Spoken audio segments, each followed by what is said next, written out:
कहाँ रह गया ये लड़का, पता नहीं कहाँ होगा। अब क्या हुआ, फिर से झगड़ा हो गया क्या? मुझे तो कुछ समझ नहीं आ रहा। साहबजादे ने ऑनर साहब के ड्राइवर के साथ झगड़ा किया। वाह अली कमाल वाह, सब लोगों के सामने उसने तमाशा बना दिया अपना। ऑनर साहब ने क्या किया फिर? क्या करते, हैरान हुए वो तो।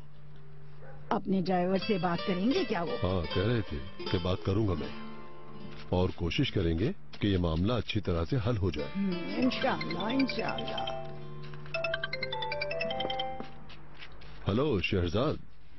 अस्सलाम वालेकुम बुरहान साहब, दरअसल वो मैं जानना चाहती थी कि गनी वहाँ तो नहीं है। गनी? वो तो कैसरिया चला गया है, काफी दिन हो गए।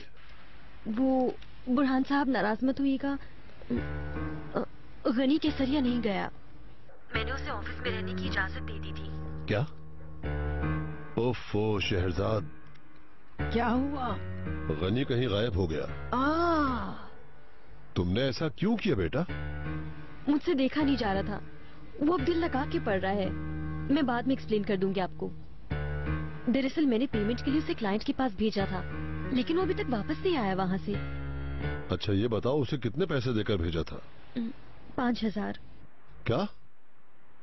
मुझे धोखा देकर उसका दिल नहीं भरा जो तुम्हारे साथ ऐसा किया? शायद उसने मुझे धोखा नहीं दिया हो बुरहान साहब। मत करो यकीन, तुम भी नाहिदा साहिबा की तरह ढील दो उसे। शहरजाद, तुम्हें उसे पैसे नहीं देना चाहिए थे बेटा। इससे पहले भी मैंने उसको पैसों की जिम्मेदारी दी है, उसने ईमानदारी से हिसाब दिया था। मैं सिर्फ इसलिए डर रही हूँ कि उससे कुछ हो ना गया हो। उसकी फिक्र तो मत करो तुम, वो शख्स बिल्कुल ठीक होगा। अगर वो तुम्हारे पैसे लेकर भाग न गया तो तुम मेरा नाम बुरहान नहीं कुछ और रख देना। ऐसा मत कहें बुरहान साहब, मैं जानती हूँ गनी में बचपना है, वो लापरवाह है, लेकिन ऐसा नहीं कर सकता। मुझे बहुत डर लग रहा है। अच्छा तुम फिक्र मत करो, कल तक पता चल जाएगा।